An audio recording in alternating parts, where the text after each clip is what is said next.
Welcome to the Women's Football Show here on PLZ Soccer's YouTube channel. I'm Kerry Pollock, Alison McConnell joins me, and today we have Partick Thistle boss Brian Graham on the couch with us once again. Let's get right into it. The big story from the weekend, Brian, was of course Celtic and Rangers played at Ibrox, but just 24 hours before the game was due to kick off, it was announced there would be no away fans at the game. What was your overall thoughts on that decision? Firstly, when I heard it, I was surprised, if I'm being really honest, because we're trying to promote the game in Scotland, and especially when it was a weekend where the Emirates was full of 60,000 fans in England promoting the women's game. I don't know the reasons behind it. I'm in the dark, obviously. I'm not part of the Rangers setup, but I was disappointed, if I'm being really honest, that we couldn't have Celtic fans in that day, because it's a big occasion. It's Ibrox. The girls want to really feel that atmosphere. When it's just one-sided, listen, you can see it in the men's side as well, where Celtic fans and Rangers fans aren't really getting in at the moment. And for me, it's one of the biggest derbies in the country, and it becomes boring because the atmosphere, it's just not the same anymore. When talk about the men's side, when Rangers would come to Parkhead, they had the full behind the goal, and then Celtic had the same at Ibrox, and it had that real atmosphere, real derby feel about it. The girls obviously had the chance to experience that at the weekend, and they didn't get to do so. So that was very bitterly disappointing from looking from outside. Especially as Brian's pointed out there, Alison, the Emirates was sold out. It was a chance for us in Scotland to really push the women's game forward. Yeah, I think we looked like amateur hour, to be really honest. I think it looks embarrassing. You've got this huge stadium that seats 50,000 people. You've got TV cameras there, and you had a crowd of 4,022 people. And I don't think we can afford to be sniffy. I think the women's game is bending over backwards to attract a crowd, to grow the game, to bring in young fans, to keep the interest there. I thought it was an appalling decision to lock away fans out for whatever reasons it is. I thought it was poor, and I think it looked embarrassing. You have this television images of a practically empty stadium with sporadic fans spread across. I don't think it generates a particularly good atmosphere inside the stadium, and I certainly don't think it's a good advert for the Scottish women's game at all. And I think the optics of it look dreadful, and I think essentially what it comes down to is a political decision that's manifested itself in the men's side of the game that's drifted into the women's side. Well, when you look at the two statements, Brian, first of all, looking at Rangers' statement, felt there could be risk supporters. First of all, the timing of the decision, it really threw a lot of people just the day before, because you wouldn't get something like that in the men's game. Let's not kid ourselves here at Celtic Rangers. There's always going to be a risk. That's part and parcel of being in Glasgow. You're telling me you couldn't have had it organised quicker, and having real police presence at the ground to make sure people were safe, what they would do in the men's game. So they knew the game was coming up. It was scheduled in for being at Ibrox. So for me, the fact that the Celtic fans can't get to Ibrox anymore, they probably wanted to go in more numbers, if I'm being really honest. So they know that was going to be the case. So they should have had it pre-planned better for me, and a bigger police presence to make sure that people would have been safe. And the Celtic statement, contrary to that, they felt that if the Celtic fans were allowed in, they could have put them in a section like they do in the men's game, in the corner away from the home fans. Yeah, I think Celtic had sold just under 900 tickets for the game, so it's not entirely problematic when it comes to getting them in, keeping them segregated, and it just goes back to the point. I think we cannot afford to turn any supporters away from a women's game at a time when you're crying out for interest and supporters to come through. This is one of the showpiece events of the season. It has exactly the same draw for exactly the same reasons as it does in the men's game, and you have to market that, you have to tap into it, you want to promote it. There are unsavoury elements that go with it, of course there are, we all are very aware of it, but at the same time we live in the real world, and that's why there will always be 4 Celtic Rangers games or 4 Old Firm games for television audiences within the men's game, and I think it's remiss of organisers to allow that to happen, what happened at the weekend, and also for Rangers to be in a position so close to kick off to pull those tickets. It's staggering, it really does. It's shooting themselves in the foot, it's shooting the full women's game in the foot, and it was an appalling decision. For all the young girls, Brian, Celtic fans who have wanted to have gone to Ibrox, to the big stadium, watch their team play their rivals, yes, it takes it away for them, but for the players as well, they would have been looking forward to the big crowds, their own fans being there. They must have been really annoyed at that decision as well, just before the game. Of course, listen, I'm still a player, and when you came out, especially at a hostile environment, especially at Ibrox, you want to go with your own crowd, and feel that backing from them and that support that you need to sometimes get you over the line. And Celtic players never had that yesterday. And as we touched on, we're trying to promote the women's game in Scottish football. We're still a million miles away. We are trying our hardest, don't get me wrong, but we're a million miles away from having the Emirates 60,000 sellout. So I'm still baffled that we couldn't have policed it better. As I've touched on already, it's Celtic and Rangers. There's always going to be that big rivalry. It doesn't matter if it's men's football or women's football, it's still going to be there. The fans are still going to be as passionate. So for me, it's disappointing that the Celtic fans couldn't get in. And maybe some kids never been to Ibrox before. They just go to the women's game. Maybe they've never been to sample a stadium at Ibrox. One of the best stadiums in the country. To go in there and see that beautiful stadium and try and sample that atmosphere as a young kid, to have that feel of, I want to play there one day. They never get the chance to do so. Yeah, well, Caitlin Hayes definitely made her views clear when she wore a Football Without Fans t-shirt under her strip yesterday. Football without fans is nothing. Today, women's football in Scotland was let down in a weekend where the Emirates was sold out and the growth of the game took an applause. The same could not be said 401 miles away. You simply can't advertise a fixture based upon the opportunity to see representation on a stage with the false intent to grow the game with the same opportunity isn't there for the opposition. Take colours away and you're denying opportunity for young girls in particular to see what they can be, if they dream that dream. That dream isn't exclusive to the colours you wear, but inclusive to all. Just like the foundations women's football was built upon. Whatever the circumstances may be, don't host it if you can't accommodate, plan and fund accordingly. It's the reputation of the game that gets damaged, a reputation we are all collectively building. Yeah, I agree with that, Alison. I think she's quite right to say. Yeah, I think so. I think you have a sense of their frustration and their anger. I think Caitlin Hayes has been very outspoken when it comes to representation, when it comes to giving a younger generation something to aspire to, a real essence being, you know, if you have to see it to be it. I think she's been a great proponent of that. I think she's absolutely right. I think everything she says you would struggle to find an argument with. I think when you look down south, when you looked at that game at the Emirates on Saturday, just over 60,000 people in for that Arsenal game. I think it was 3-1 over Manchester United, and you think Arsenal have been very, very good with two things. One, with a marketing campaign that really seeks to grow attendances, encourage supporters through the gates, and also at making the Emirates available for the women's side to play on. Not every team down south has had that same exposure. They've been very good at it and very successful in a short period of time at doing it. Across the last decade, the growth is phenomenal. It was the same last season when you looked at their Champions League attendance for the semi-final. They sold out the Emirates. The same fixture 10 years earlier had drawn a crowd of just over a couple of thousand people. You know, they've made a concerted effort to grow the game, to market the women's team, to go out and bring these people into the stadium, and they're getting their reward now. Whereas up here, I think there's an element of box ticking from some clubs. I think you would have to ask whether or not they're fully invested in the women's team or if it's just about optics, whereas they feel as though they have to have a women's team. And I think decisions like the one at the weekend are ones that leave you scratching your head, because it makes no sense in the context of trying to grow and establish women's football in a contemporary audience. Well, in the end, of course, at Ibrox, it was a point apiece. You were at the game. Was there a deserving winner in that game, you felt? I think Celtic will feel they could have won it if they'd been a bit more clinical. I think there's an argument to say both could have won it. It got a bit frantic towards the end. I thought Rangers had started the game very well. A couple of big chances early on. Jane Ross hit the crossbar. Rio Hardy headed just over from the rebound. Jane Ross had dragged an effort wide that she'll probably feel she could have done better with. But when Celtic went 1-up, Natasha Flint had a glorious opportunity at a point in the game when Celtic were really on top.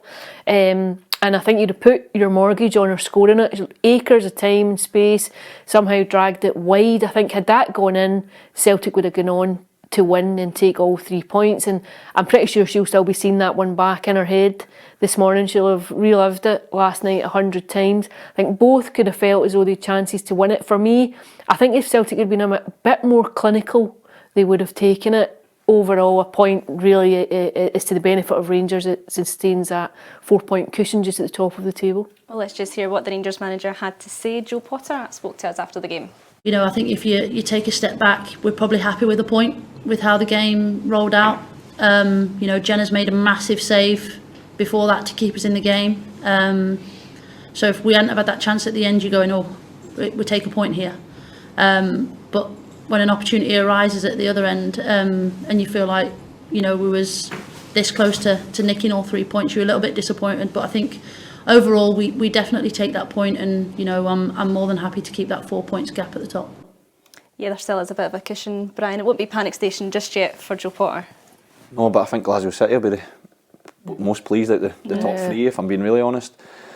I actually went to Ibrox yesterday myself and I managed to catch the second half after my game against Hibs. And as Alison said, that big chance for Flint, I thought it was a certain goal, to be honest. And the Rangers fans were getting agitated. And if that goes in, I don't think Rangers will go back into the game. But then young Mia McCauley comes on and I thought she was electric. She takes her goal excellent. She's got great feet. She's very direct. Rachel Rowe in the middle of the park was causing problems.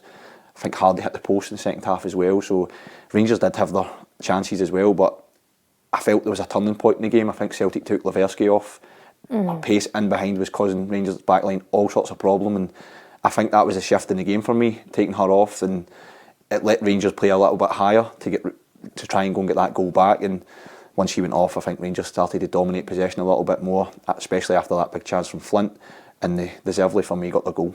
Are you seeing Elena Sudoku's style come through now in this Celtic squad?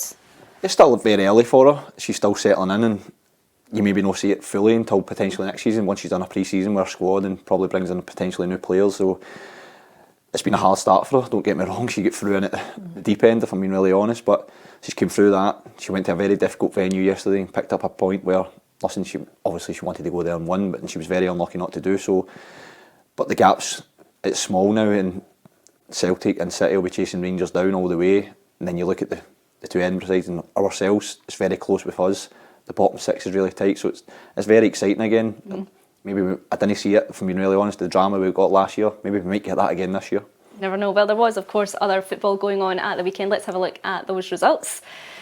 It was Partick Thistle 1, Hibernian 1, Aberdeen 4, Dundee United 3, Hearts 5, Montrose 0, Rangers 1, Celtic 1, Hamilton 1, Spartans 1, Motherwell 0 and Glasgow City 3.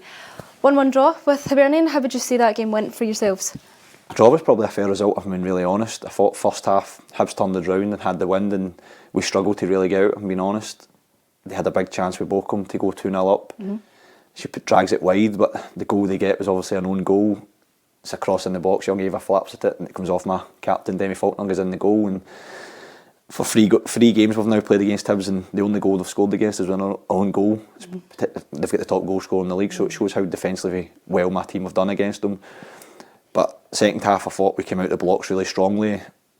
Hibs tried to get us in a counter-attack a couple of times, but I thought we were the better side second half, and we got the goal in the 83rd minute. I think probably just too late to go and then win it, because I think momentum was with us at that stage and we just couldn't really get that big chance to go and potentially win the game. So overall, our draw was probably a fair result against a good Hibs side.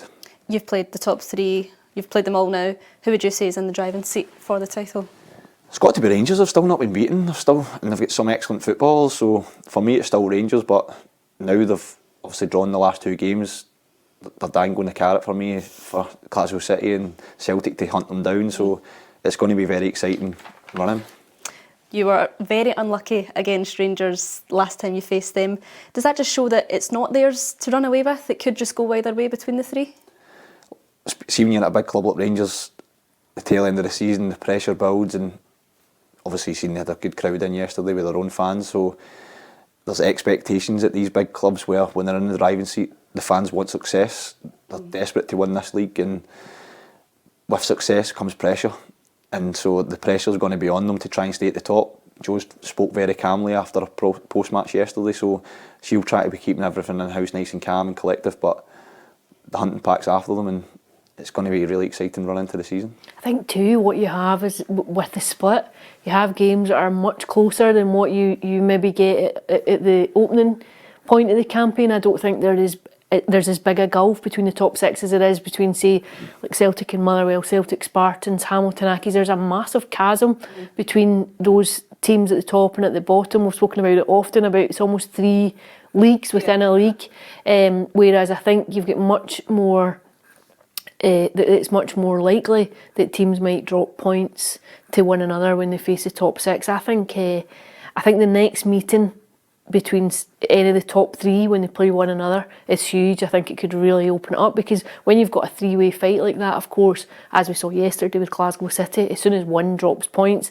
then you've got someone else coming in to pick up the slack of what they've dropped. So I think it could be quite tight again. I think it could be maybe not quite as dramatic as last term, it going to the last few minutes of the season, but I think for much of the season, for me, Rangers have been head and shoulders above everyone else. I've thought they've had far greater quality, but when you factor in just how will they cope with a bit of pressure, it becomes quite intriguing. Are you still on the Rangers are going to run away with it train? I certainly think they're in the driving seat for me. I think they've got a 4-point cushion. I think if they weather the storm, saying a storm, a couple of draws, it's hardly in crisis mode. But at one point, I think it looked as though it would be a fairly comfortable stroll towards the title. You're not seeing that at the minute, but I would have to say I think you would still see them as overwhelming favourites. No one's beaten them. I think whereas Celtic and Glasgow City have taken points off one another, no one's beaten them. I think until someone properly lays a glove on them, when it might get it very interesting, then I think you've got to see them as the main contenders. Well, Partick Thistle, of course, have the Sky Sports Cup final coming up at the end of March against Rangers. How much are you and the players looking forward to that one? Yes, and we're there in merit. My team have been absolutely fantastic this year, and they're now seeing fruit of their hard work, because over the last couple of years we've been trying to build something very special at the football club, real togetherness and a real belief within the group that we can go on to get success. We've now got back-to-back top six finishes. Last year was a huge learning curve in the top six. It was very difficult. It will be very difficult again, but we're trying to go one better again and potentially split the Edinburgh sides. We're only a point behind both of them at this stage of the season. For me, is remarkable, considering we're part-time and the top five are full-time. But regardless of the status of full-time and part-time, we've got huge belief within the dressing room that what we are trying to achieve and what we are trying to do, that we can be successful at that. The cup final will take care of itself. Obviously Rangers are odds-on favourites, as everybody keeps telling me. But listen, we had a good game against them at Petershill a couple of weeks ago where we picked up a point, and that was our first point against the top three. So for me, that's progression. It's another step moving forward as a group. I know they batter on me about using that word belief, but they've got to have it in abundance, because when you're playing these top sides, you really need to believe in yourself and believe in your teammate next to you that we can go out and do this together as a group. Did you have any explanation yet at all for the goal that didn't count against Rangers? I've watched it a couple of times and I just cannot see any reason why it wasn't given. No, well, me being me, I asked the referee at half time and he said, there was a definite clip. I asked the linesman at my side of the dugouts, what did he see there? He said, Brian, there was definite clip of the heels. I said, I'm telling you, there's no chance she stumbled and lost the ball. She doesn't even claim for it, but you were too happy to blow your whistle. Listen, another day it goes in, but it might have sparked Rangers into life and they might have scored a couple of goals. We don't know if that was going to be the defining moment. Yes, I'm disappointed for Emma Lawton and my team that she didn't get her goal against Rangers, against a good side. But listen, as I said, it's progression. It's the first point we've taken off the top three. We'll keep trying to take points off them. We were very unlucky in the split last year. We took Celtic, I think, to the 97th minute, and Caitlin Hayes scores a 97th-minute winner. So my group are getting better year in, year out, and we've always added to it. I think it's only 2 players now left with me since I started. Was Claire Docherty and Demi Faulkner, my captain. And I said to her last Tuesday, look at the bodies, look at the squad we've got now compared to what we had at the beginning. Sometimes we had only 8 or 9 players at training. So it's great as a manager and my staff that we've got a great squad going into the split this year where every player for me can start the game, and that's very pleasing. Going into that final though, of course, people are telling you Rangers are the favourites, you guys are the underdogs, but that's not a bad thing, I suppose, because the pressure, if you're not expected to get anything, of course you can go into the game, you can go about how you play your game and not have to worry about what's expected of you. Real plan is that we always plan for every game. There's no pressure on my girls, there's absolutely no pressure on them whatsoever. Nobody expected us to get to the final in the first place, but we're there in merit because we were excellent, and we were excellent against Hibs in the semi-final, who are a fantastic side and have got fantastic players, but on the day we were the better side, and they truly believe that we're going into this final. Do I believe we can win it? Of course I do. I wouldn't be sitting here and taking the job that I'm doing if I didn't believe we can win any game. Do I know football's difficult? Of course I do. I'm not daft. That's harsh reality. Every game, if you're playing or you're managing, you want to win, but the reality is you're not going to always win. So it's how you build from setbacks to try and then build that belief within the group that you can go again, to try and always have that factor that going into any game, you fear no one. Just Go and play for you and your teammates and have a right good go at it. See if you're successful, brilliant, well done. We'll all pat each other on the back and say well done. See if you're not, we'll regroup. It's not the end of the world. We'll just keep going. You've been the favourite, obviously, in the men's game and the underdog going into playoff finals, etc. How different is it when you're on either side of it? It's hard. Listen, see, as a player, obviously well documented, we were favourites for the playoffs with Ross County against Ross County, and they came back and we lost in penalties. At half time, when you're 3-0 up, you're thinking to yourself, we're in a fantastic position here. But again, a couple of dodgy refereeing decisions went against us that day, so I will not go there. But you're no better about it. No, I'll probably never live it down if I'm being honest. It was harsh, but it's big games as a player and the manager you want to be involved in. That's why you're involved in the game. You want to try and get to the top at any level you're at, and the girls are slowly but surely getting there. Well, Brian, best of luck for when that final comes around. Hopefully we'll see you before then, but that brings us to the end of this week's Women's Show. We'll be back next week with some more action to look forward to. We'll see you then.